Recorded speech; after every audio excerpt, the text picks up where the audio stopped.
All right, we are here today with Joe Baxter, Robert Anders, President and CEO of Holston Gases. So, gentlemen, thank you so much for being with us today. Steve.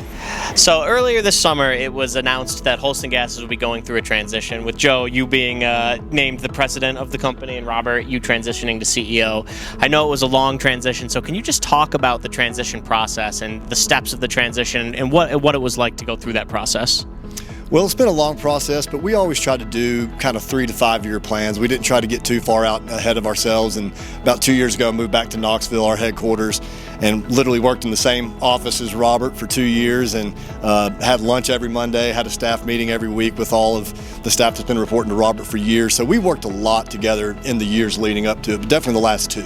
So that was help, and Robert being willing to help and taking the role as mentor and letting me try to run some of the day-to-day stuff, and being willing to help and willing to teach was a big part of it. Yeah, it really accelerated over the last 3 to 5 years, but we had a vision when Joe came into the business 13 years ago, and we had a hope and a dream that a process would be followed through, and that would lead to this point where we'd make the transition to the third generation. And when Bill and I were just so happy that Joe stepped up at every level, achieved the markers that we wanted him to achieve to earn the right to be able to run this business. So that was kind of the process. It's been a long step-by-step process starting 13, 14 years ago.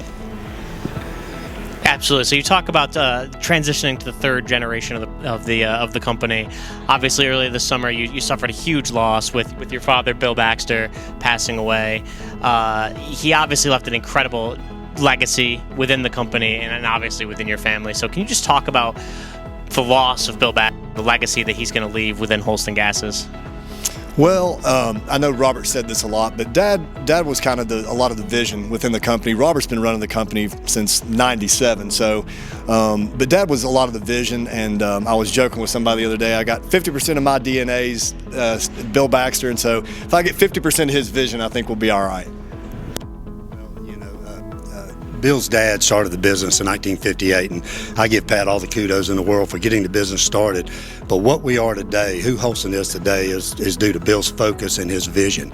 And I think that's the legacy. I think what he's done is he's created a culture within Holston Gases that we've been able to transfer to next generation, and not just next generation of the Baxters, but next generation of employee at Holston Gas. So now that you've gone through this transition, you've kind of in the next generation, let's say, of Holston Gas. What are you most excited about for the next 5 to 10 years of the company? Well, last 20 years, we've probably opened 20, 25 stores, and so I'm excited about organic growth. And Robert, we've tasked Robert with being on the acquisition side of things and distributor business, and we'd like to expand that. And we've got some things that we've invested heavily in that'll help us do that. But me just kind of focusing on the organic growth and our people. We've got a lot of places where we have 5-10% of the market share. So just growing those markets that we're already in, and then taking opportunities for acquisitions when we can, and maybe growing some of this distributor business.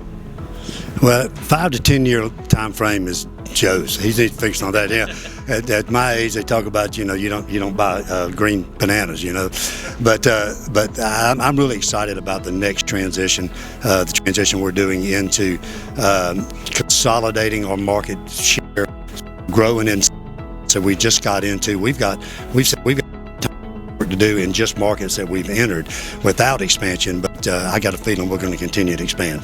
So you went through a process that a lot of GAWDA members are kind of dealing with, similar process, going from generation to generation, waiting for a leadership transition. So that 3 to 5 year process that you talked about, do you have any advice for other GAWDA members that are going through a similar process, based on your lived experience? I think having a plan, like I said, 3 to 5 years. I think anybody that's trying to make a plan out further than that is going to run into stuff. Life happens, but yeah, a good 3 to 5 year plan, and then, as Robert said, just making sure that you set some goals, and if you hit them, you keep moving, and if you don't, you veer a little bit. So, just setting some good goals in a 3 to 5 year window, I think, is really good advice. I think that's true, and I think having a vision of what you want to accomplish and how you want it to ultimately the outcome to be, and then taking steps on a daily basis and a weekly basis and a monthly basis. Communication, making sure everybody is on the same song sheet. And if you are, then it's to the next generation to hit those markers and step up. And when it happens, you're ready. Absolutely. So we kind of covered, what you're excited about, but is there anything else, currently or going forward that you're really excited to share with? I'm really excited to share our distributor offering. I think Robert really is well tied into the industry, knows a lot of ownership, knows a lot of people that are running a lot of independents across the country, and our bulk side of our business, the liquid side, has gotten a lot stronger in the last few years, and then we're heavily invested in spec gas now too. So we're trying to come up with a full palette to offer other distributors. So we're excited about that. I think you'll see us grow into that. I'm just really excited about the generational change that we made, not only with Joe, but when you look at our team and you look at the key members in our organization, we've got a relatively young group now, and we've made that transition from some of the folks a little longer in tooth like me. These guys have stepped up, and I'm really excited to watch these young people just grow and grow and grow and get better. So it's going to be fun to watch. Well, two Southern gentlemen here. Really excited to see what you got in store, and thank you so much for being with us today. Thank you, boys. Thank you. Thank you. Thank you.